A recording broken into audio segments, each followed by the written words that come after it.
Bonjour à tous, vous êtes en direct du ZCL, en direct de Radio Attention et de C10FM. Nous sommes à Canal 10 et aujourd'hui nous sommes le mardi, déjà le 6 février. L'année court, nous sommes dans le mois de l'Afrique. Demain nous allons recevoir un représentant d'un organisme qui travaille à l'ONU. Mais avant, aujourd'hui, nous allons recevoir Harry Durimel qui est président du REV. Le REV, ce rassemblement écologique d'hiver de Guadeloupe, l'ancien vers Guadeloupe. Avec lui, on va parler de la question de l'eau. On va recevoir par téléphone un peu plus tard Jean-Éric Place, qui est le directeur de l'INSEE, puisque vous savez qu'on est en train d'évaluer la population de la Guadeloupe qui vieillit beaucoup, bien sûr, et qui diminue considérablement. Avec lui, on fera un point en direct en téléphone depuis de Basse-Terre. Et puis, comme chaque mardi, nous allons recevoir Emeline pour sa rubrique, sa chronique ABC d'entreprise. Sinon, tout de suite avec notre ami Keïssa Zorobabel, les titres du journal d'aujourd'hui. Oui, Danick, voyons les titres qui font l'actualité à ce jour. Et nous ouvrirons le journal d'aujourd'hui en partant à Basse-Terre, où hier il y a eu un audit sur l'eau. À cet effet, le président de région, Henri Chalus, a réexprimé sa détermination à répondre aux attentes de la population sur la question prégnante de l'eau. Et puis nous poursuivrons l'actualité avec une fraude supposée à la Chambre des métiers et de l'artisanat. En ce sens, nous prenons donc la direction de Bémao, où il y a eu lieu une assemblée sur le sujet. Autant le dire, aujourd'hui, des questions se posent. Et c'est avec une bonne nouvelle que nous finirons le journal d'aujourd'hui, avec le retour des 4 équipes de Port-Louis qui étaient parties en ce début de mois de février pour le championnat de Bordeaux, auquel ils en sont sortis d'ailleurs vainqueurs. Mais tout de suite, on passe à l'interview avec Dani.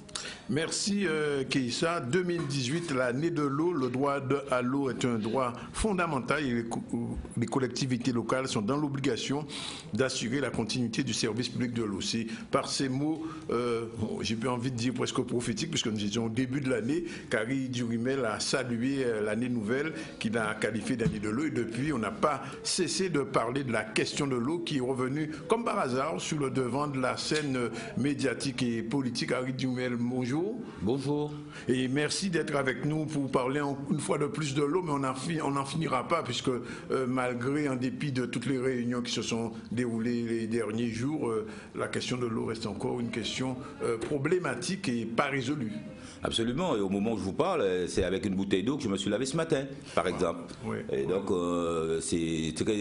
quand j'entends des décideurs vouloir nous appeler à partager leurs souffrances, quand j'entends la présidente du conseil départemental dire que ça fait plusieurs mois qu'elle se lave avec de l'eau minérale, moi ça me fait rire, parce que je suis convaincu que toutes ces personnes ont des systèmes qui déclenchent leur citerne automatiquement, et que quand c'est pas ça, il y a quelqu'un qui leur apporte de l'eau au chevet. Donc aujourd'hui, je pense qu'il y a une vraie exaspération, et c'est pour ça que nous nous sommes dit, si depuis 20 ans on nous promet de régler le problème, il faut maintenant que nous, citoyens, nous, usagers, qu'on exprime haut et fort notre indignation, de sorte que on ne joue plus avec ça, quoi. Ça fait en 90, ce qu'on nous dit aujourd'hui, on le disait en 90, j'ai retrouvé des PV, des réunions de comités de bassin, où on projetait déjà d'arrêter les fuites, quoi. Ça fait près de 30 ans qu'on jette l'eau, qu'on gaspille l'eau, alors qu'on paye une ligne préservation de la ressource. Loin de la préserver, la ressource, on la gaspille. Donc il faut que ça cesse, quoi. Mais qu'est-ce qui fait que ce problème n'a jamais été résolu? C'est un manque de volonté politique ou autre problématique derrière? Mais c'est de la mauvaise gestion pure. C'est pour ça que moi, je ne veux pas leur donner l'excuse de l'inadéquation des structures. Je ne veux pas dire que c'est parce qu'il y a trop de communautés d'agglos en Guadeloupe que l'eau est mal gérée. C'est une compétence que la loi donne aux collectivités locales, et plus précisément aux communautés d'agglos aujourd'hui, avec la réforme de la nouvelle organisation du territorial.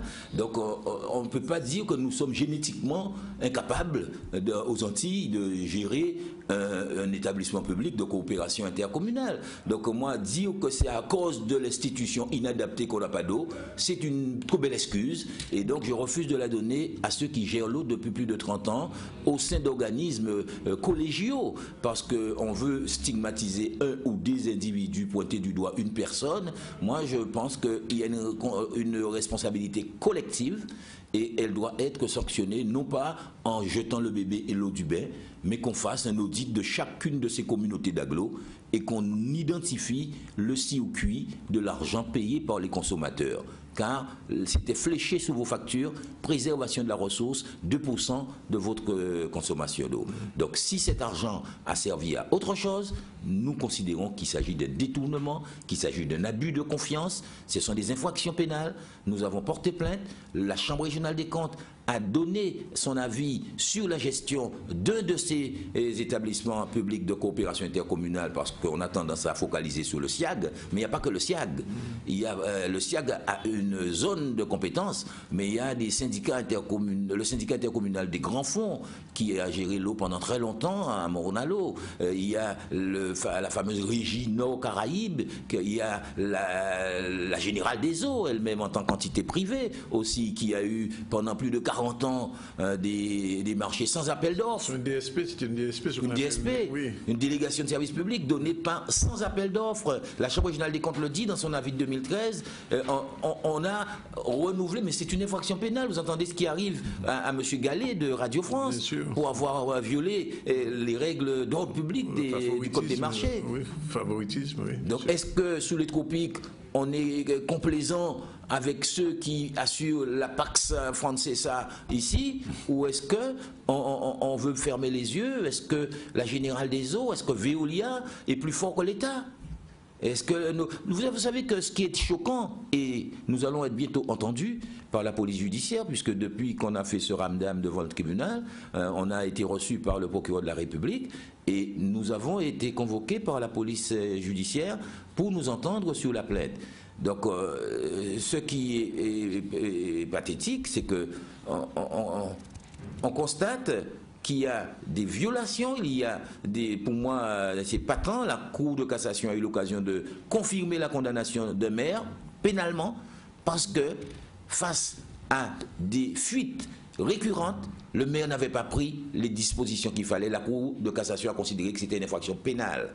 Donc nous disons qu'il nous faut une intervention du ministère public, il nous faut une opération vérité, et lorsque nous saurons où sont passés les fonds, on pourra parler de nous faire payer une deuxième fois. Alors, première question, à résumer, que les gens comprennent bien, quelle est la qualification de la plainte aujourd'hui? On a déposé plainte pour 3 chefs d'infraction. On a posé le problème du détournement de fonds publics, de l'abus de confiance et de la concussion. Détournement, pourquoi? La loi dit que lorsque vous confiez des fonds pour un objet précis et que ces fonds-là ne servent pas à ça, on peut considérer que les fonds ont été détournés de l'objet pour lequel ces fonds avaient été levés. Oui. L'abus de confiance, qui ressemble à l'abus de biens sociaux, lorsque vous êtes gérant d'une société et que l'argent de la société, vous utilisez le chéquier pour aller payer des champagnes en boîte de nuit alors que ce n'est pas l'activité de la société, eh bien, vous commettez un abus de biens sociaux. L'abus de confiance, c'est lorsque quelqu'un vous a remis des fonds avec la ferme conviction que vous en ferez un usage précis, que ces fonds sont détournés pour notre usage. Il y a à la fois détournement et aussi abus de confiance, puisque les usagers que nous sommes, nous n'avons jamais pensé qu'en payant depuis des dizaines d'années de quoi entretenir le réseau, qu'on laisserait l'eau partir comme ça dans la nature, sans à s'arranger pour que plus de 40% arrivent au robinet. Donc, et la concussion, c'est le fait pour un décideur public d'accorder quelques exonérations, quelques avantages fiscaux ou en tout cas financiers à autrui, alors que cette personne était redevable de ce qui est dû. De même, la concussion, c'est le fait de faire payer une taxe ou une redevance indue. Nous considérons que lorsque la région et le département s'étaient portés volontaires, et on a qualifié l'infraction de tentative, puisqu'on ne sait pas s'ils ont été jusqu'au bout, lorsque région et département décident, et même le Cap Excellence, qui s'en vante d'ailleurs, décide de faire un cadeau au SIAG. Parce que Cap Excellence a dit, on nous devait 2 millions, mais on est gentil, on leur demande qu'1 million. C'est de la concussion. On ne peut pas renoncer à une créance publique parce qu'on est ami avec le débiteur. On ne peut pas, si on est des socialistes, dire que les communes socialistes ne vont pas payer ou on va faire un rabais à nos amis socialistes. Donc, en faisant offre de combler un déficit causé par des abus de gestion ou des détournements, régions et départements se rendent complices ou en tout cas auteurs de concussions parce que ces deux collectivités tendent à payer, faire payer par le contribuable des sommes indues qu'ils ont déjà payées une première fois. Donc ce sont des infractions qui sont faciles à démontrer parce qu'il s'agit d'une démonstration juridique. Il ne s'agit pas pour nous d'aller trouver où est passé l'argent. Il ne s'agit pas pour nous d'aller prouver que l'argent a voyagé. Il nous suffit d'entendre l'aveu de ces décideurs publics. Il n'y a pas d'argent, disent-ils. Oh, ça fait 60 ans que vous collectez de l'argent pour la préservation de la ressource. Il faut nous dire qu'est-ce que vous en avez fait. S'ils ont fait du clientélisme en embauchant à tour de bras leurs électeurs dans des postes qui n'existent pas, s'ils ont fait des voyages à Marrakech ou ailleurs pour pouvoir fêter l'anniversaire de leur syndicat, s'ils ont sabré le champagne, comme le dit la Chambre régionale des comptes, des milliers de bouteilles de champagne achetées par des établissements de coopération intercommunale, tout cela doit être sanctionné tant qu'on ne va pas sonner la fin de ce gaspillage de fonds publics, parce que là, la France est là, c'est bien, on a le sentiment qu'on dépense l'argent de l'État, un État lointain, mais imaginez qu'on ait un brin de souveraineté et qu'on prenne ce genre d'habitude de mettre l'argent dans... Mais on va où? On n'a aucune chance de structurer ce pays un jour et pouvoir regarder l'avenir autrement. Donc vous ciblez conseil régional, conseil général, SIAG et Cap Excellence, tous ceux qui... Pas CSBT. Mais CSBT, c'est des détournements. Oui. CSBT, l'argent a été payé. C'est non seulement il n'y a pas d'argent pour entretenir les réseaux, mais c'est un déficit. Oui. Donc c'est énorme. Comment vous avez touché mon argent pour faire des travaux? Vous ne faites pas les travaux, vous n'avez plus l'argent, mais vous avez moins que l'argent que je vous ai donné. Oui. Vous êtes en déficit. Oui. Quand même.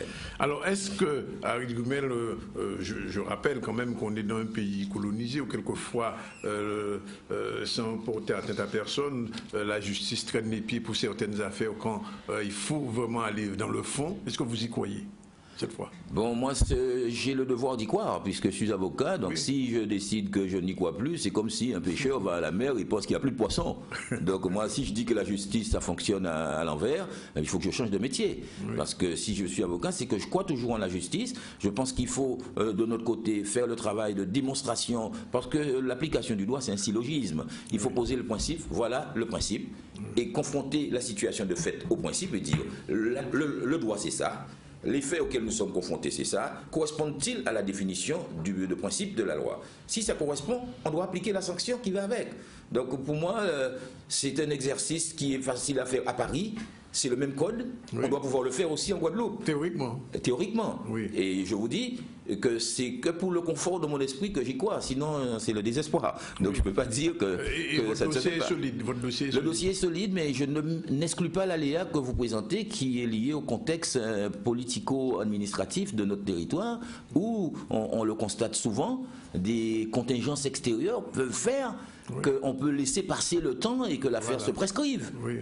On peut, sans violer la loi, en pure application de la loi, réserver à cette affaire sa plus belle mort. Laisser couler. Mais pourquoi? Parce que la justice est rendue au nom du peuple. Moi, je ne veux pas accabler les juges et dire que les juges français viennent ici, ils ne réclament pas le droit. La justice est rendue au nom du peuple. Si le peuple dort, si le peuple fait ronron, petit patapon, comme j'ai dit l'autre jour, et ça a fait sourire, eh bien, les juges ne se sentent pas concernés puisque les juges, ils répondent à notre besoin de sécurité. Quand on manifeste en disant qu'on en a marre, qu'on arrache les colliers, les trucs dans la rue, on envoie des gendarmes. Il y a une demande, il y a une attente que le pouvoir est obligé de prendre en considération. Mais si le pouvoir voit que nous sommes un peuple de cocagneurs, de suceurs de roue, qui se complaît à donner ce qu'on lui donne et qui ne veut pas dénoncer parce qu'il a peur qu'on ne lui prête pas la cantine un jour pour faire la communion de son enfant, ou des trucs bidons, quoi, des avantages qui sont, pour moi, des droits. Eh bien, si nous ne demandons rien, la justice aussi s'occupera de ceux qui nous intéressent, c'est-à-dire les voleurs, les brigands, les petits branleurs de quartier, les trafiquants et autres, l'insécurité aujourd'hui. Comme le dit le procureur des fois, si vous me demandez de mettre des gendarmes partout dans les rues de Pointe-à-Pitre, si vous me demandez d'aller débloquer des barrages de grévistes, c'est vrai que je n'ai pas assez de gendarmes pour aller fouiller dans les dossiers des maires. Donc moi je crois que si nos élus, si le peuple ne participe pas à l'indignation qu'on exprime, si lorsqu'on lance un appel, il n'y a que 60 personnes qui viennent, c'est que pour nous, problème de l'eau en Guadeloupe. Justement, pour le cas là, c'est pour des associations qui ont affaire là, ou lancé là, opération là, ou lancé là, ou quand il y en a, il y avait d'autres associations, parce qu'il y a une série de comités de l'eau Goubert, comité de l'eau Basté Baïf, comité de l'eau Nord-Ganté, etc., Nord-Basté, qui ont ça fait en sorte, parce que c'est ça pour me de là, c'est que faut identifier qui moun quand il a dans affaire là ça. C'est très juste, Danick Sarkozy-là, parce que nous lançons une invitation. Pour le moment, nous avons quand même arrivé à fédérer un certain nombre. Le comité de l'eau avec Germain Parent, nous ni collectif des travailleurs de l'eau avec Alain Jean Noël, nous ni collectif de citoyens Guadeloupe, monsieur Harry Noël. Noyer. Harry Noël, c'est Harry, ouais. Olivier Noël. Harry Olivier. Ouais. Harry Olivier, oui. Voilà, gars de la CAF là. Ouais. Voilà, Harry Olivier, ni le Goubet, monsieur Bassette, Rosan Bassette, qui a fait partie des hauts secours. Il y avait 2-3 citoyens aussi qui exaspéraient, qui contraient à Goyave, nous étions à peu près 60 à Goyave, mais des leaders de collectifs, et nous décidions justement de mettre nous ensemble dans un mouvement que nous avons créé au secours, au EAU, parce qu'il ne faut pas nous rester divisés. Donc nous avons demandé les syndicats de rentrer au rond-là. Nous avons toujours invité l'UGTG, CGTG, nous avons fait réunion. Pour le moment, il y a beaucoup à dans même démarche que nous, mais il y a exprimé même des protestations là, nous avons.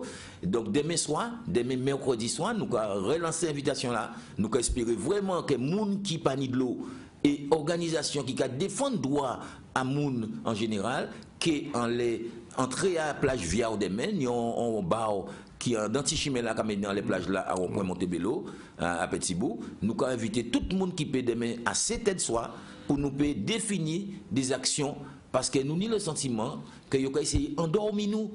Toutes ces déclarations là qu'a faites là, c'est la panique. Parce que plein temps court, le gouvernement a dit qu'il met le monde sous tutelle. Donc tout le monde a essayé de montrer qu'il a découvert un problème de l'eau en Guadeloupe. Tous ces gens qui ont signé déclaration là en 2018, tu as dit qu'ils ont venus de l'étranger. Donc nous devons comprendre que c'est des manœuvres de diversion et d'endormissement. C'est pour ça que demain soir, nous allons réunir pour nous garder de qui manière nous allons faire ça que nous ne sommes pas piégés par toutes ces manœuvres-là, ça. Parce que Zafa a dit que nous attendre 2 ans. Moi, je dis que là, on a été 12 jours sans de l'eau. Quand c'était le cas entre Noël et les jours de l'an à Casamouin. Quand c'est le cas à Casamouin, depuis 10 jours, on a été entre Mona, Lozabim et entre les grands fonds, c'est 10 biscuits par là, mon gars, des courses là. C'est là, eh bien, ça s'arrête. Les gens ont monté, qu'on ne peut pas faire une machine tourner, qu'on a une accumulation de lait. Moi, on est en citerne. Mais cyclone là, je dis, moi, pas utiliser de l'eau là, citerne là, polluer de l'eau là. Donc, il faut vider, citerne là, l'eau de l'eau, il faut vider, il faut faire nettoyer, il faut purifier, il faut. Non, c'est trop buté. Moi, quand d'ici, c'était un pays voisin à la France qui était dans une situation comme ça, même s'il n'y a pas la France, il a déjà porté secours. Il a déjà mis des citernes, il a déjà mis des tuyaux, des faits passer en l'air en attendant qu'il remplace ça, il a battu. Mettez une de l'eau. Imaginez nous un tremblement de terre cette année. Imaginez, il a dit nous le risque sismique, il faut la population préparer. Mais nos gouvernants se préparent-ils à une grosse catastrophe? Est-ce que s'il y a un tremblement de terre, on va rester sans eau 2 mois, 2 ans? Alors, Harry Dumel, je suis obligé d'étendre un petit peu la problématique. Alors, en Guadeloupe, aujourd'hui, on a un problème de l'eau. On a un problème des déchets aussi non traités. Bon, je passe sur le problème de sécurité, etc. J'ai envie de poser la question, à quoi servent nos élus? Alors, pas de vision pour le pays, pour une perspective, une définition d'une feuille de route. Mais très pertinent, et c'est ça, mais bien les échanges avec eux, parce que vous pas qu'à voir les problèmes en Guadeloupe sous le petit angle de la lorgnette, quand on va dire, vous voyez, bon, compagnie de l'eau, donc qui vient quoi faire pour boucher tout. Au-dessus de tout ça, il y a un problème, effectivement, de gouvernance, il y a un problème de pouvoir, qui n'y pouvoir là. Et donc, là, si nous avons que le problème de l'eau a fait nous gagner, moi en tout cas qui a participé à l'élection, moins que moun ka dit moi pas qu'on fait politique parce qu'on pas garder assez veillé, assez l'enterrement, pas garder assez boire manger, pas moun assez tapando, on pas boire vraiment pas soupe esprit pour montrer qu'on est sous aussi parce qu'on sont bons élus. Eh bien problème de l'eau là fin pas montrer moun en Guadeloupe que l'abstention a pas une solution parce que yo ka dit moun yo pas avec politique. L'eau est politique. Oui, tout à fait. Le problème de l'eau là, a montré le monde que nous, de l'eau là, on voit là, politique. Donc, les gens qui pas choisi ces mets-là, qui ont laissé que ces clientèles à ces mets-là qui ont choisi, ils ont une responsabilité. Parce qu'on se plaint aujourd'hui d'élus que nous avons élus, soit par action, soit par abstention. Donc si nous avons des élus qui n'ont pas le profil ou la compétence pour mener à bien l'action publique, les politiques publiques, c'est qu'on les a mal choisis. Ce n'est pas des gens qui ont fait des coups d'État, c'est des gens qui ont été choisis sur des critères bidons. Et aujourd'hui, on doit assumer.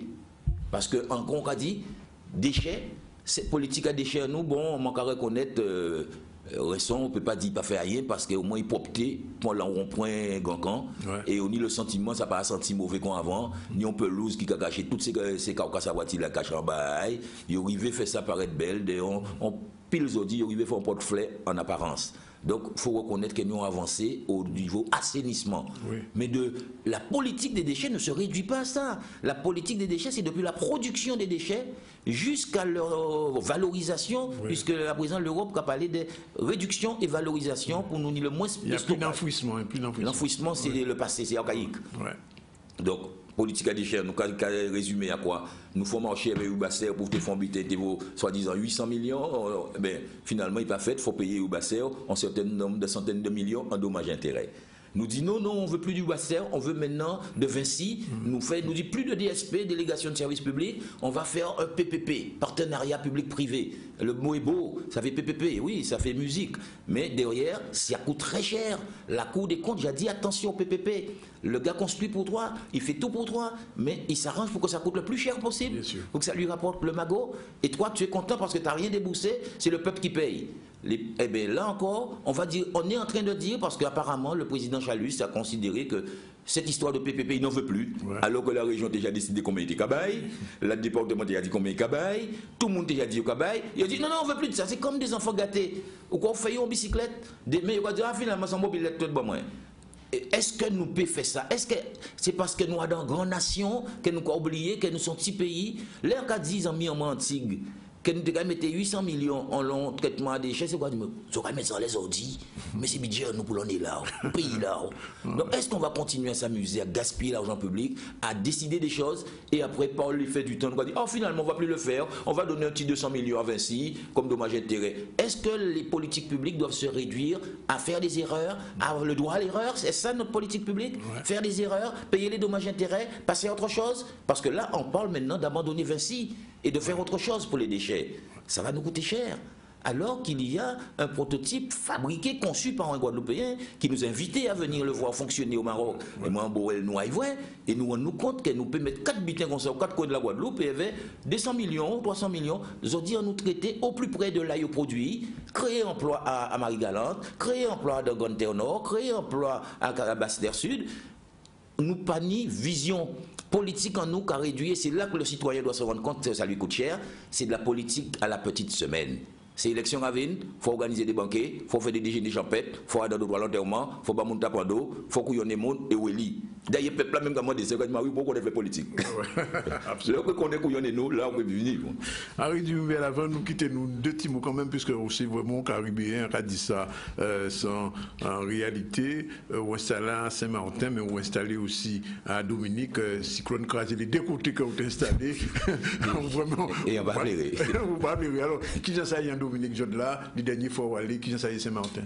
Mais Dominique, on n'était pas au plus d'heures, on parlait occupé derrière, moi laissé toute planche là. À là parce que c'est mon plus malheureux qui moi aider mon en Dominique nous faisons 10 voyages tous les 2 week-ends pour te manger là nous aider à reconstruire un réfectoire nous remercier l'entreprise là qui nous c'est là en Guadeloupe et qui a aidé à construire un réfectoire et donc nous dit c'est mon nous bas c'est jouer en décembre nous jouer Père Noël et là nous a dit ouf maintenant je vais pouvoir m'occuper de moi maintenant et donc en cas il peut occuper de reconstruire ces habitants là petit à petit puisque le gouvernement passé gardé il y a vrai la même capacité donc en contact et si on va regarder si ces messieurs qui ont au moins en solidité à sol là qu'il y a eu des moyens à consolider pour continuer. Saint-Martin, cabinet en montée 2 tiers écrasés, mais comme nous avons une seule chambre qui était en dalle, donc propriétaire là permettre quand les stocker ça été là et donc en cas tous les décimènes recevoir mon alentour dans chambre avec tout bien moi, mais c'est mon qui comprendre ça. Et donc, on va continuer à aller. Moi, on va dire, on a une conviction que tant que nous pouvons admettre que nous sommes caribéens et que c'est l'histoire qui fait que nous avons en partenariat avec la France, faut nous vivre en partenariat. Mais naturellement, on est des Caribéens et nous ni des atouts que nous ne pouvons même pas imaginer pour nous. Quand vous voyez des gens qui sont sortis en Chine, qui viennent ici, nous ne pouvons pas monter en faire Dominique. Ouais. Malheureusement. Alors, juste pour rappeler que c'est mercredi, donc à Viard. Demain soir, 19h à Viard, l'entrée de la plage de Viard. Tous ceux qui ont des problèmes d'eau, viennent parce que pas laisser l'endormi, pas laisser faire quoi que de déclaration en déclaration. Les gens nous ont dit qu'ils ont identifié, déjà nous voulons qu'ils montrent nous en écran, grand écran, l'état du réseau, parce que tout le monde a gagné c'est 900 millions, 1 milliard et tout, mais on ne sait pas où il y a les fuites, qu'ils ont identifié les travaux urgents que nous voyons faire, qu'ils ont lancé un appel d'offres, que nous voyons que des entreprises... Il y a une commission française actuellement ici. Qui a fait une investigation. Mais si l'investigation a fait bien, ça veut dire bien que le lancement des travaux est loin. Si le gouvernement est en train d'inspecter pour voir combien... C'est selon le rapport de cette commission que le gouvernement prendra une décision sur la facture. Donc, les gens qui paniquent de l'eau à Gazazot, pas mettre en tête que les plans qui ont fait là, quand envisager des bases de l'eau avant 2020. Alors, s'ils ont programmé de faire toilettes azote en 2020, c'est problème azote, mais moi, ceux-là qui ont envie, pas un petit douche. Alors, demain soir à 19h, entrée de la plage de Viard, monde qui a fait, on nous fait force pour nous fort. Merci Harry Durimel, c'est toujours intéressant de faire venir ici pour On Parole, c'est oui, On Parole du bout. 12h57, on a le temps de développer un premier titre avec Keïssa, le journal. On continue l'actualité, je vous le disais, un titre hier à Basse-Terre, le président de la région a réexprimé sa détermination à répondre aux attentes de la population sur la question prégnante de l'eau, qui occupe à juste titre une place prépondérante dans la vie quotidienne des Guadeloupéens. Rappelons que depuis le début de la mandature, le président a fait de cette question une priorité qui devait ni souffrir de conflits de compétences, ni être source de divergences ou encore de clivages. Les images avec Olivier Félix. C'est une mission qui a été dépêchée par le gouvernement et le président de la République. D'abord pour lancer la constatation et ensuite examiner les principaux problèmes techniques, budgétaires et d'organisation que pose l'eau. Et nous devons rendre nos propositions, nos analyses dans un délai très serré, en lien avec le président de la région, d'ici la fin du mois de février. Nous allons maintenant à la rencontre de tous les acteurs de l'eau, les acteurs politiques, les acteurs techniques, mais aussi nous allons rencontrer avec le préfet les usagers de l'eau dans le délai d'une semaine. Donc bien sûr nous réservons nos propositions à nos commanditaires, à nos ministres commanditaires. Et je pense que d'ici la fin du mois ou début du mois de mars, les ministres auront l'occasion de faire part de leurs décisions. Ce n'est pas à des corps d'inspection à décider, mais simplement à éclairer le gouvernement. Je crois qu'il y a un plan eau d'hommes, et je crois aussi, Monsieur le Président, que le préfet a co-signé la déclaration qui a été faite vendredi dans le comité d'action territoriale. Il y a eu beaucoup de travaux qui ont déjà été entrepris. On ne parle de rien. Il y a des travaux qui ont été faits par l'État, mais aussi beaucoup par la région, par le département, par les différentes collectivités. Donc il y a beaucoup d'actions aussi. Il n'y a pas eu que des travaux, il y a aussi beaucoup de décisions très importantes, y compris celle qui a été prise la semaine dernière.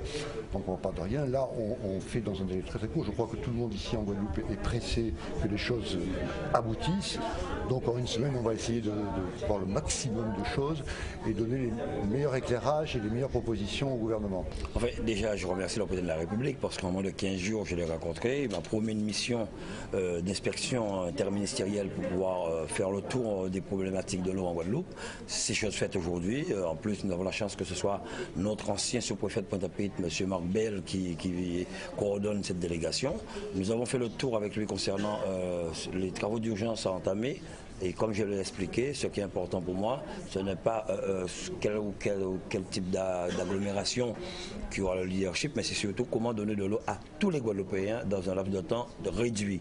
Et voir avec le président, et je pense que c'est la question la plus importante que nous avons posée à cette délégation, voir comment le président de la République peut bousculer les procédures pour que nous puissions diminuer le délai des appels d'offres pour commencer rapidement les travaux. Nous avons fait le tour concernant les difficultés que nous rencontrons en matière de chômage. les difficultés du CHU et d'autres problèmes qui risquent d'avoir une explosion sociale si nous ne prenons pas à bras le corps ce problème d'eau et régler définitivement ce problème. Décidément, on en finira-t-on avec ces problèmes d'eau. Enfin bon, voilà, il est 13h01. Nous vous souhaitons à tous un bon appétit. Nous le rappelons, vous nous écoutez en direct de Radio Haute Tension, mais aussi de C10FM 103. On se retrouve après la pub.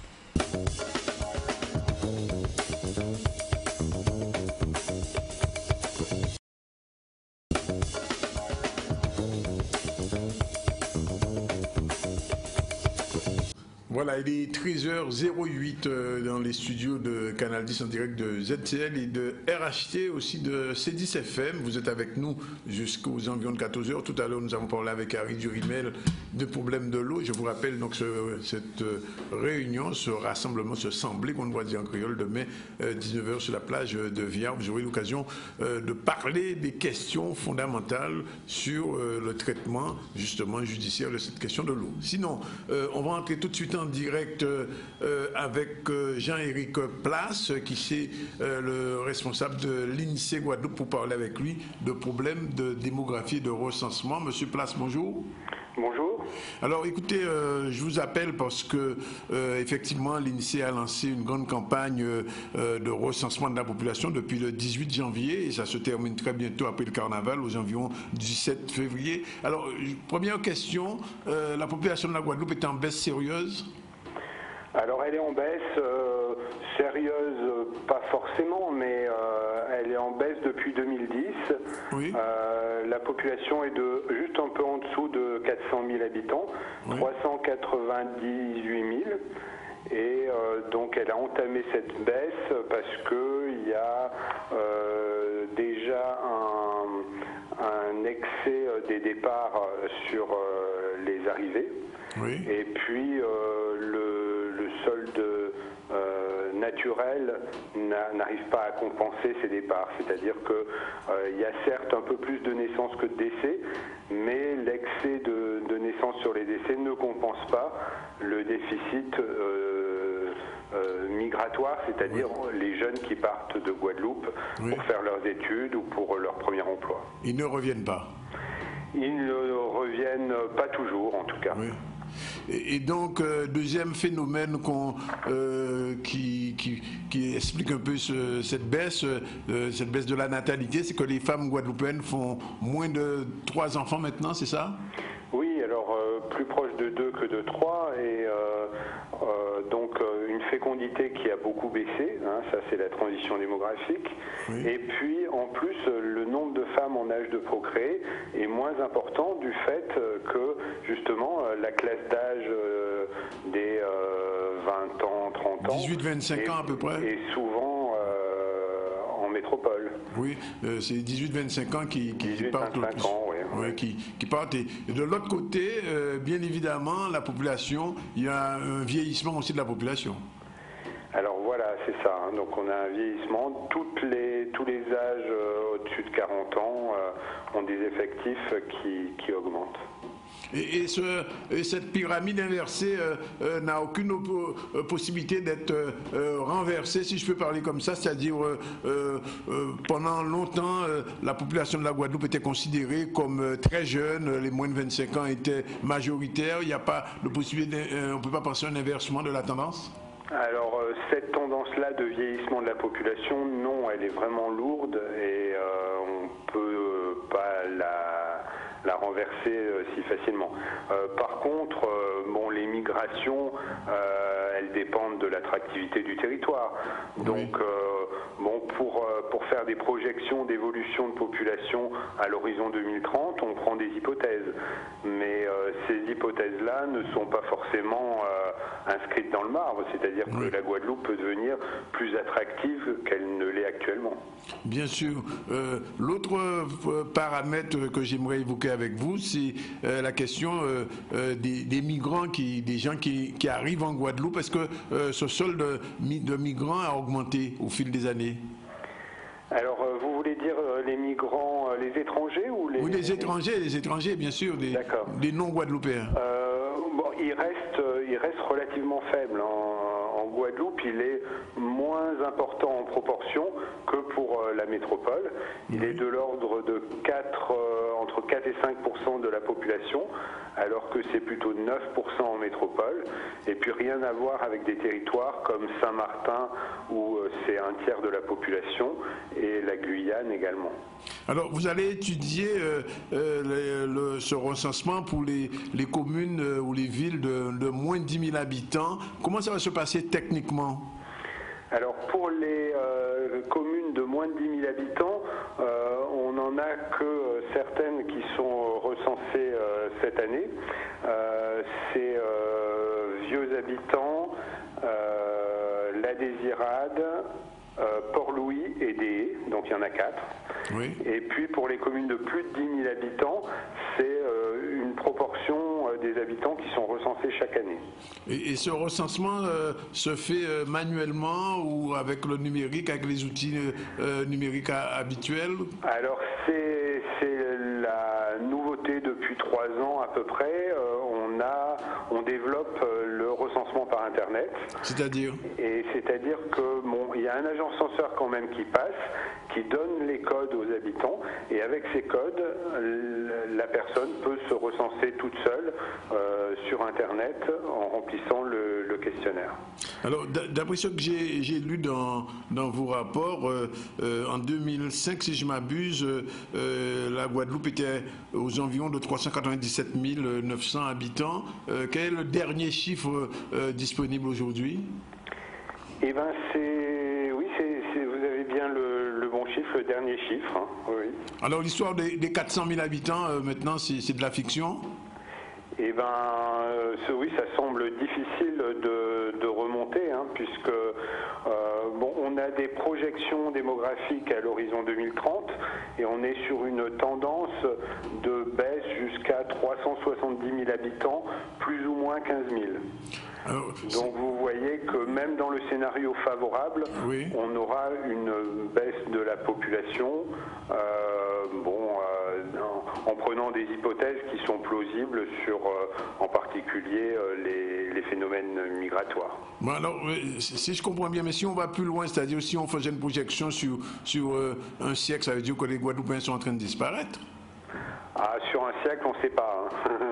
On se projette pas au-delà de 2030 pour le département. Alors donc, deux choses, population vieillissante et population en réduction, c'est bien ça, hein? C'est ça, exactement. Donc un vieillissement qui est assez inéluctable, mais qui peut être aussi source d'opportunités économiques. Hein. C'est pas seulement un phénomène négatif. Et puis une baisse de la population qui est assez continue, pas si forte que ça non plus, hein, parce que vous voyez à l'horizon 2030 370 000 habitants, alors qu'on est juste un peu en dessous de 400 000 actuellement, c'est pas non plus une baisse alarmante, mais bon, une baisse qui quand même est bien installée. Mais alors, je lisais l'un de vos récents rapports disant qu'on créait de moins en moins d'entreprises aussi en Guadeloupe, c'est bien cela? Alors bon, le phénomène de création d'entreprises, il est beaucoup plus conjoncturel que la population. Donc oui, il y a des évolutions qui sont d'ailleurs différenciées en fonction des entreprises individuelles et puis des sociétés. La création de sociétés est plutôt un signe de bonne santé économique, oui, et on est plutôt en progression avec l'économie qu'on a. Et par contre, des créations d'entreprises qui sont un peu le fait de se créer son propre emploi quand on est au chômage, c'est plutôt un signe de crise et on en a moins en ce moment. Donc, au global... je voudrais, on va terminer là-dessus, noter ce paradoxe, la population décroît, mais le chômage continue à rester aux environs, toujours au même niveau. C'est normal? Alors, c'est normal, en tout cas, le chômage en Guadeloupe est un phénomène qui est très structurel, c'est-à-dire qu'il ne dépend pas beaucoup de l'économie. Quand on regarde l'évolution l'évolution du taux de chômage en Guadeloupe sur la période 2008 à aujourd'hui, on a un taux de chômage qui est relativement stable autour de 23, 22, 24%. Oui. Et qui concerne majoritairement les jeunes de moins de 25 ans, sont toujours 56%? Alors oui, c'est vrai que ça c'est le taux de chômage, mais quand on calcule un taux de chômage, en fait on divise par la population active. Et oui, il y a une grande partie de la population des jeunes qui est en train en scolarité. Et donc ceux-là, ils ne sont pas considérés comme des jeunes pour lesquels on calcule le taux de chômage. Donc il y a un petit peu quelque chose de délicat comme ça de dire c'est pas un jeune sur deux est au chômage, oui, c'est un jeune sur deux qui ne fait pas des études est au chômage, ce qui est différent. D'accord. Mais bien, écoutez, on vous remercie. Peut-être que faudrait-il dire aux femmes guadeloupéennes de procréer. Peut-être que ce serait une solution pour les 30 ans à venir.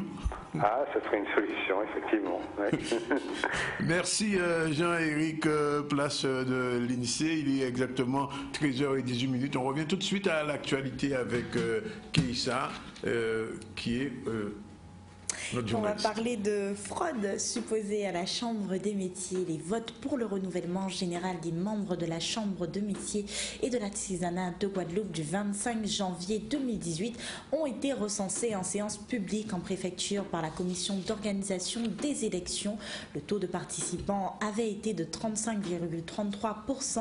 Les résultats qui ont été annoncés suite à cette élection ne seront officiels qu'après vérification et proclamation par la commission opération électorale. Le reportage avec Michel Héraklit. Alors, je voudrais tout d'abord remercier les plusieurs centaines d'artisans qui nous ont fait confiance et qui malheureusement on n'a pas retrouvé toutes ces voix, j'allais dire, au sein de la préfecture. Donc, en quelques mots, leur victoire leur a été volée. Mais que cela ne tienne, je pense que l'artisanat a trop souffert ces 2 années qui se sont écoulées, trop souffert de batailles de chiffonniers, et je voudrais quand même rappeler que le mode de scrutin auquel nous sommes confrontés est propice à la fraude.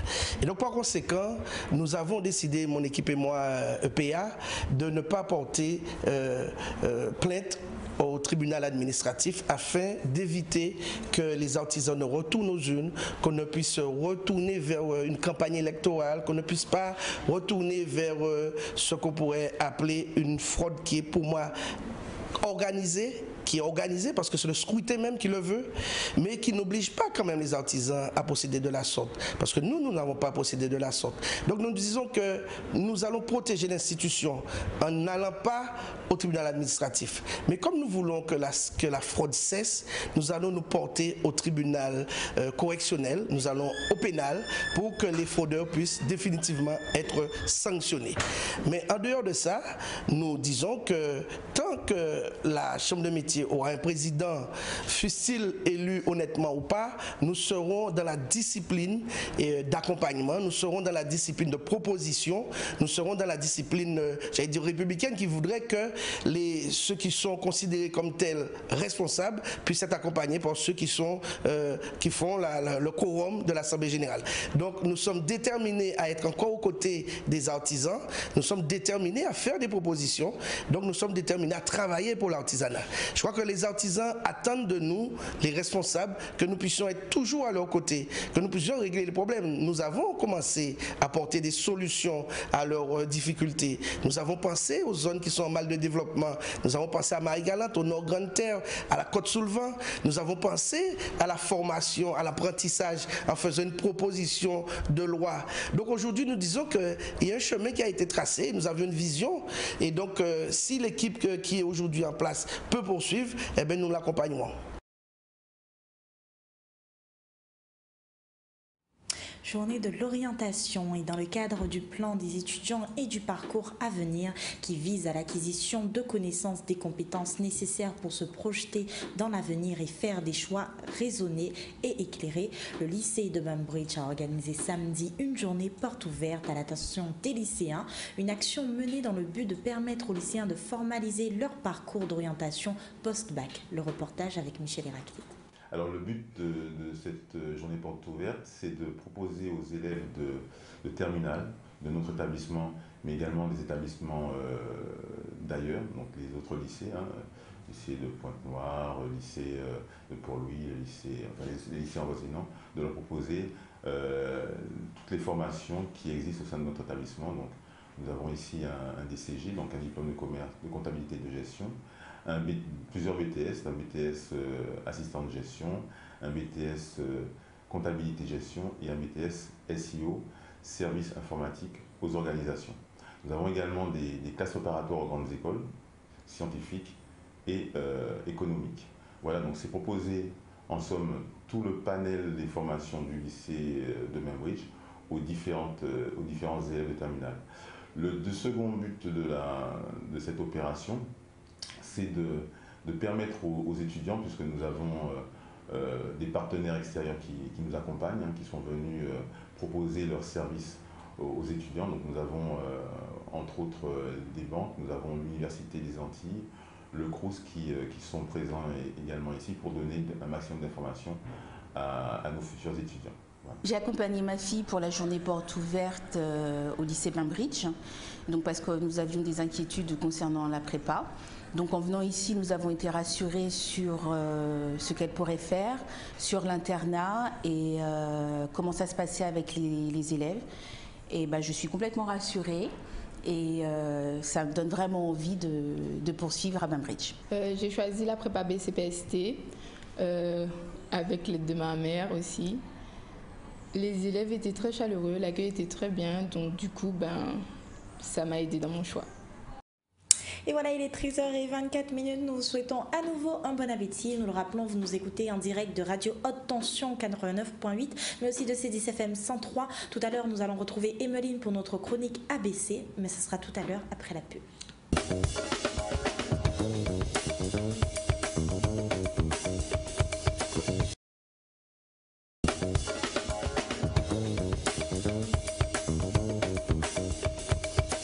Voilà, il est exactement 13h30 après la pub. Je vous l'ai dit, on va se retrouver pour la chronique ABC des entreprises avec notre charmante Emeline. Bonjour Emeline. Bonjour Rémi. Tout va bien? Ça va bien. C'est quelle période en ce moment pour les experts comptables? La période fiscale. C'est la période la plus facile, je crois. Ah, certainement, c'est celle qu'on préfère. Oui, juste avant le carnaval. C'est très festif. Donc les journées sont très courtes et les nuits sont longues. Exactement, non, c'est-à-dire qu'on ne voit plus le temps passer en fait. Voilà. C'est vrai que c'est compliqué. On va voir tout de suite le générique et puis on démarre sur la location en meublé, la location en général et la location nuit, les généralités. C'est parti.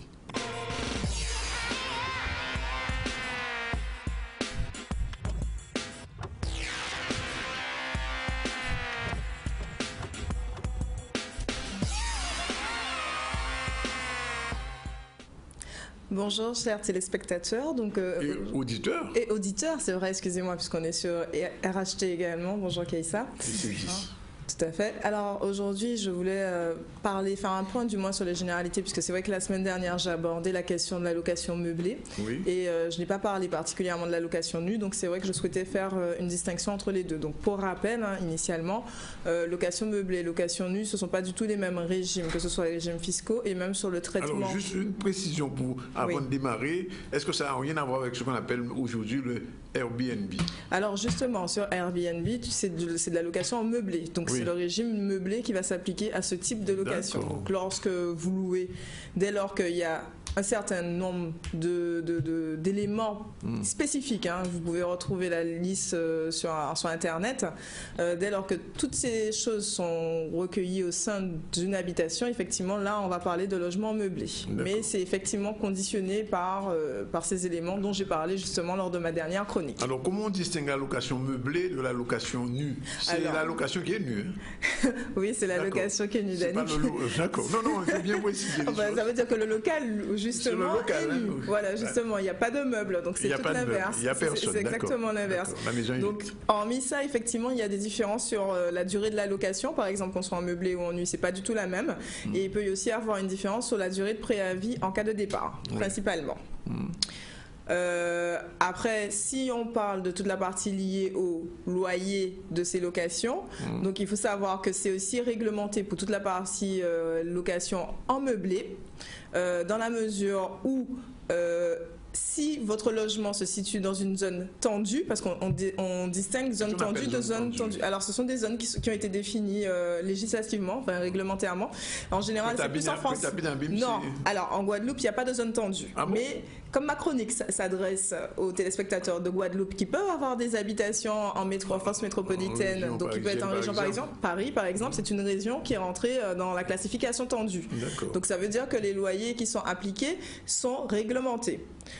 Un propriétaire ne peut pas augmenter, par exemple, ses loyers d'un locataire à un autre dans le cas d'une zone tendue, sauf si effectivement le précédent locataire est parti depuis déjà plus de 18 mois. Dans le cas inverse, il ne peut pas.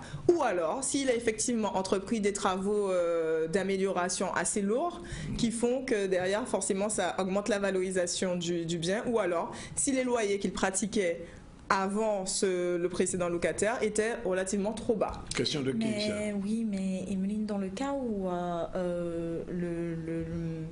le locataire, on va y arriver, le locataire vient rajouter un élément qui ajoute une valeur à la maison, prenons l'exemple d'une clim.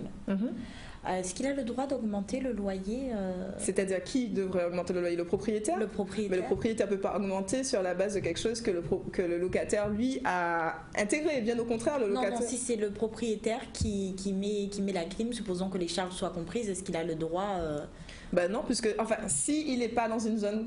Si on est dans une zone tendue, c'est pas possible. Si on n'est pas dans une zone tendue, c'est le loyer résulte de la négociation entre le locataire et le propriétaire. Initialement, c'est lui qui le fixe comme il veut. Après, c'est vrai que durant la location, en général, ça ne se voit pas de trop, puisque s'il a certainement rajouté un climatiseur, c'est peut-être parce que c'était pour remplacer un climatiseur antérieur, donc ça ne vient pas changer l'état initial de l'appartement. Ou alors, ça voudrait dire que si, par exemple, c'est le locataire qui souhaitait un climatiseur, en général, le propriétaire demandera au locataire de poser lui-même son climatiseur et ils verront ensuite comment ils font pour renégocier le prix des loyers. Mais c'est vrai que si on n'est pas dans une zone tendue, c'est vraiment la libre négociation entre le propriétaire et le locataire, et de toutes les façons, tout cela est prévu par le contrat de location. Alors, à l'inverse, souvent se pose la question, j'ai pris un appartement qui est complètement dégoûtant, je l'ai repeint, j'ai changé les lumières, enfin l'électricité, etc. J'ai fait des travaux. Est-ce que j'ai le droit de dégréver ces travaux mon très cher Danick, non, puisque c'est un contrat qui vous lie initialement, quand tu as pris ton appartement. Tu savais que ton appartement était dans un sale état. Si tu n'as pas prévu et si tu n'as pas vu avec le propriétaire la possibilité de revoir à la baisse le montant du loyer, il ne va pas se faire automatiquement. Donc les travaux que je ferai sont à ma charge. Tout à fait.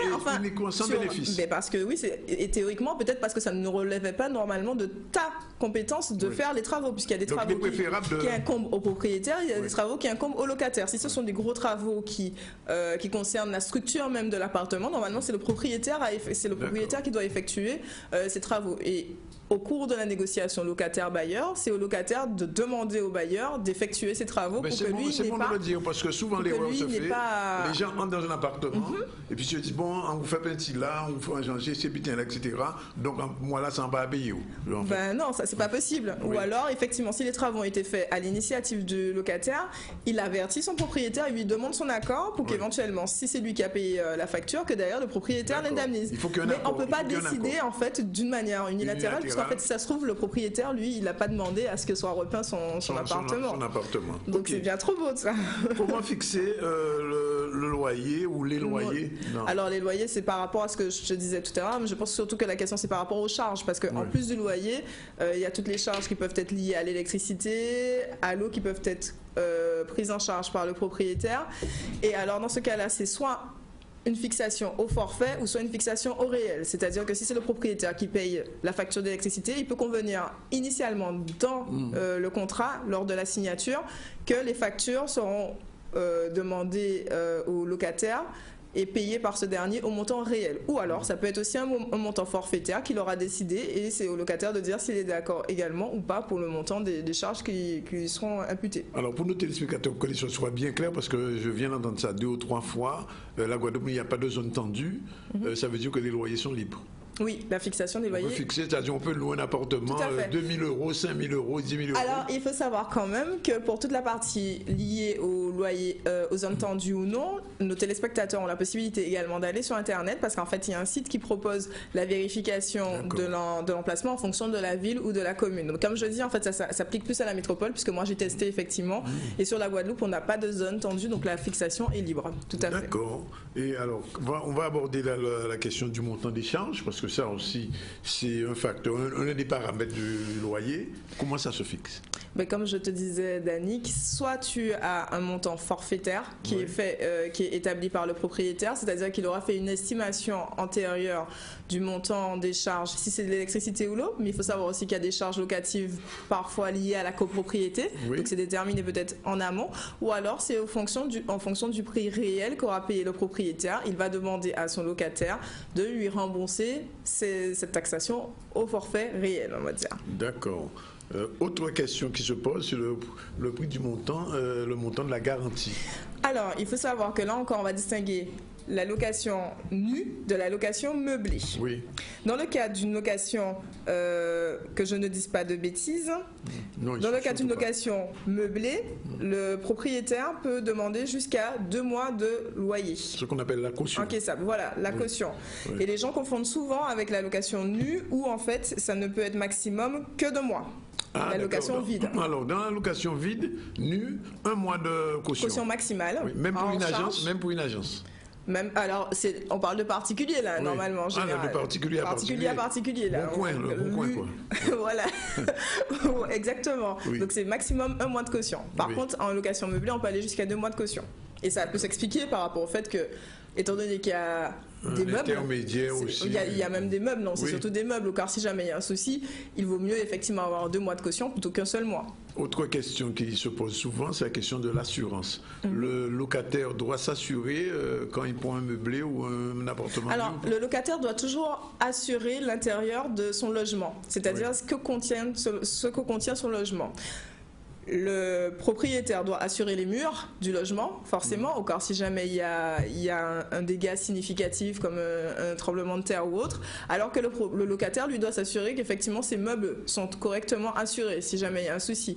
Et de toutes les façons, lors de la location, lors d'une prise de location, en général, le propriétaire, ou même pas en général, le propriétaire demande de manière systématique à son locataire son attestation d'assurance, parce que derrière, effectivement, ça peut être aussi une des clauses qui remettent en cause le contrat de location. Alors, la durée du bail.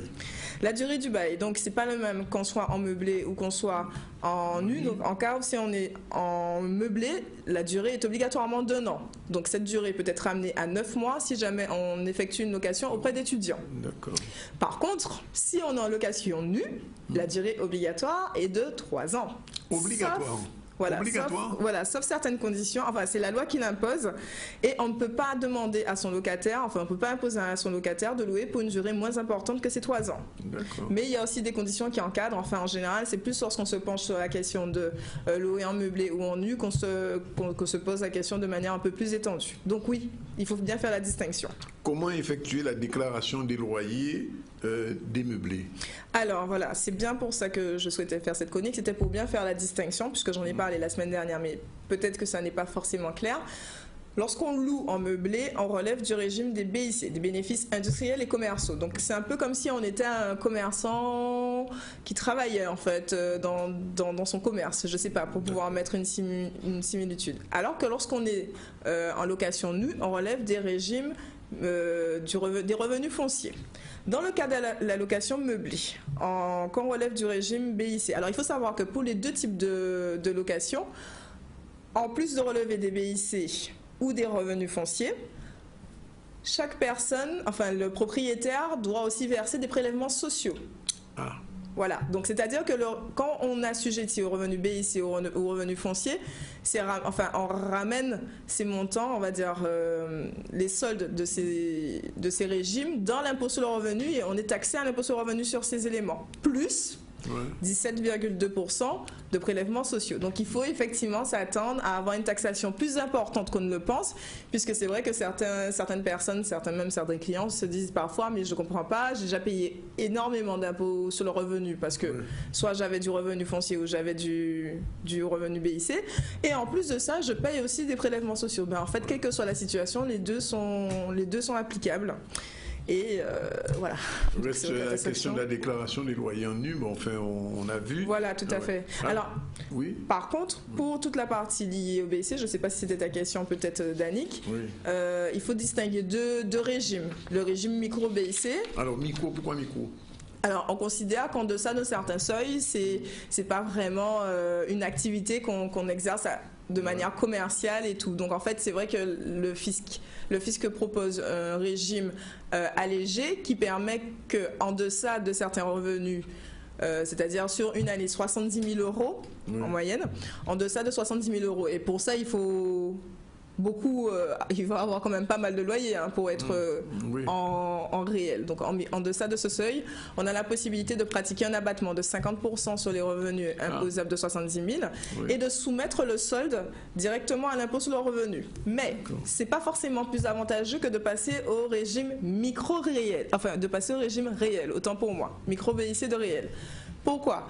Parce que le réel permet, lui, de déduire toutes les charges réellement supportées par le propriétaire. Donc parfois, il faut regarder les recettes, et on peut être, par exemple, en deçà des 70 000 euros, mais avoir quand même pas mal de charges en face qui font que derrière, il vaut mieux opter pour un régime réel et diminuer ainsi la note sur la partie de l'impôt sur le revenu. D'accord.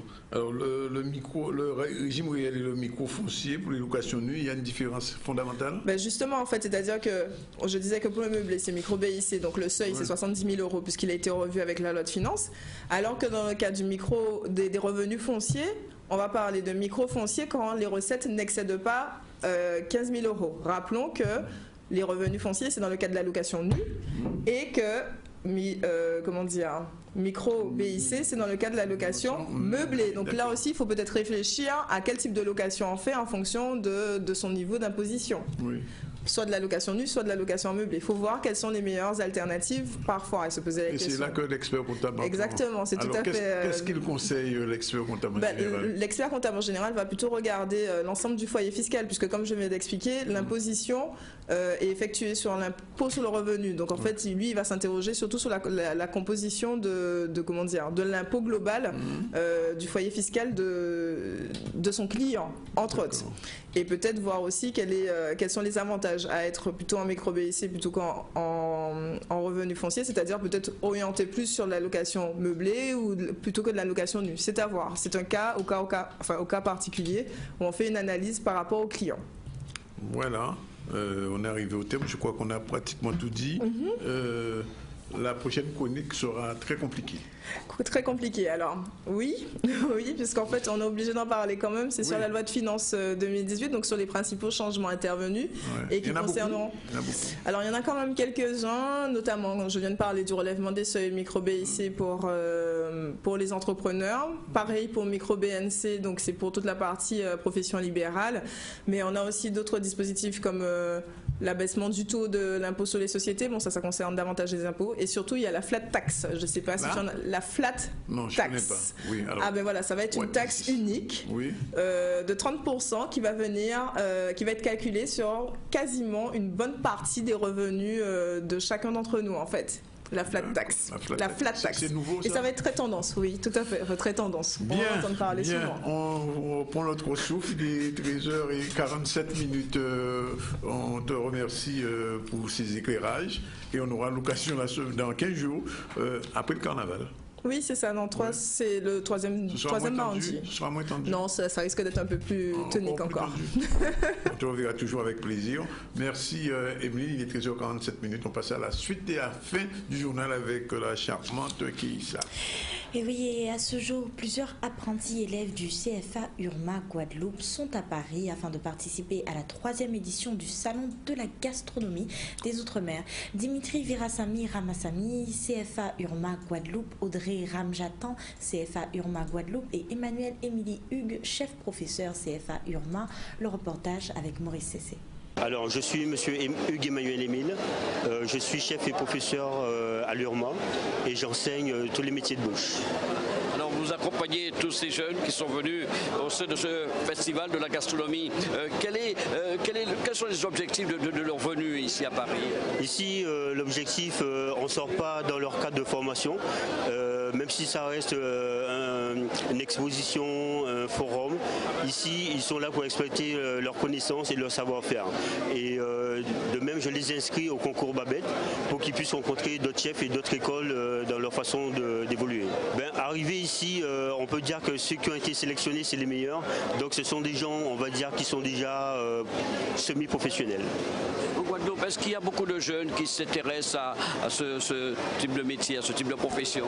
Alors, mon regret en Guadeloupe, c'est qu'il y en a en Guadeloupe, on va dire, sur le plan de gastronomie, on sent qu'elle est présente. Cependant, faire ce métier, c'est un choix quand même, il faut beaucoup de sacrifices et beaucoup de bonne volonté. Alors je suis actuellement en 2e année de CAP Cuisine au CFA de l'URMA et donc je prépare ce CAP, je passe l'examen bientôt, en fin d'année. Donc on est aujourd'hui pour le festival de la gastronomie. Voilà, dans le salon de la gastronomie pour pouvoir présenter notre savoir-faire, déjà la culture européenne, notre richesse au niveau de la cuisine.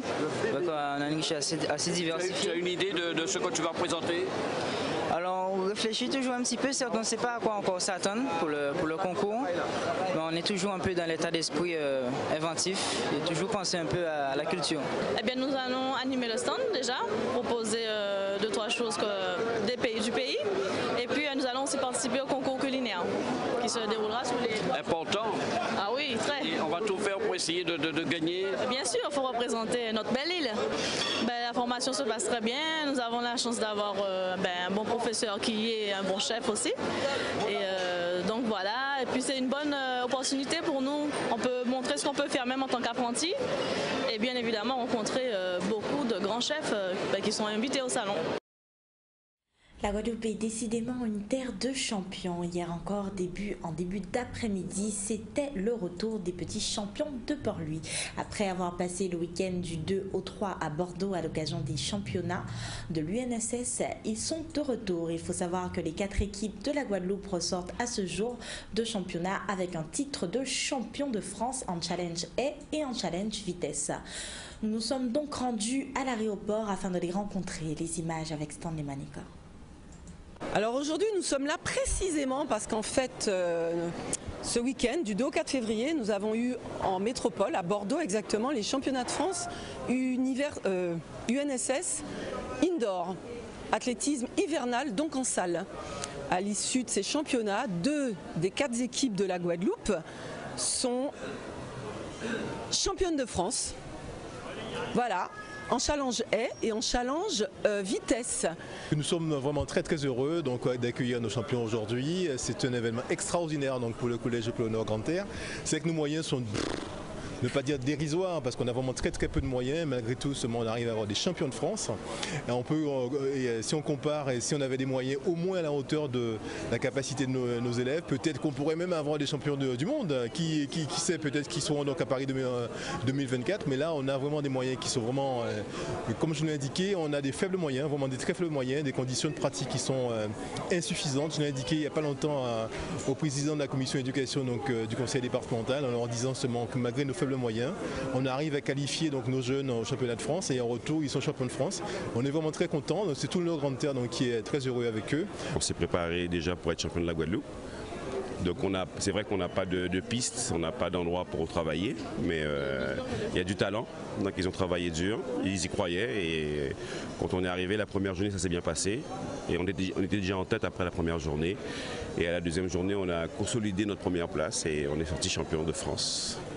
On les félicite pour le travail qu'ils font, dire que c'est un travail, la préparation des élèves ça dure effectivement un temps assez conséquent.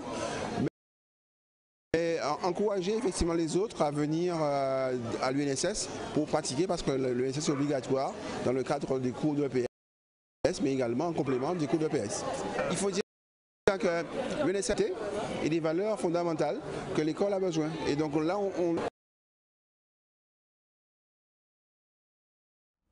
Il est 13h53, on fait un rappel des titres pour ceux qui ne nous rejoignent que maintenant. Et nous avons ouvert le journal d'aujourd'hui en partant à Basse-Terre où hier a eu lieu un audit sur l'eau. À cet effet, le président de région, Harry Chalus, a réexprimé sa détermination à répondre aux attentes de la population sur la question prégnante de l'eau. Et puis nous avons poursuivi l'actualité avec une fraude supposée à la Chambre des métiers et de l'artisanat. En ce sens, nous avons donc pris la direction de BMAO où hier a eu lieu une assemblée sur le sujet en question. Et c'est avec une bonne nouvelle que nous avons fini le journal d'aujourd'hui avec le retour des 4 équipes de Port-Louis qui étaient parties en ce début de mois de février pour les championnats de Bordeaux auxquels ils en sont d'ailleurs ressortis vainqueurs. Et voilà, il est 13h53, le ZCL c'est fini. Des rendez-vous à rappeler, Danick? Oui, je rappelle donc ce rendez-vous demain sur la plage de Viard. À partir de 18h, c'est le comité donc sous l'eau avec Harry Durimel que vous avez vu.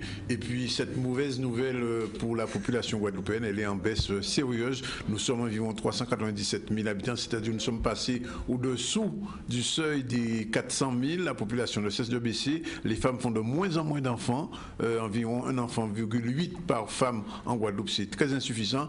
Et même sur les projections... Donne-nous ton avis sur ça. Et même sur les projections de 2030, la population guadeloupéenne ne cesse de vieillir.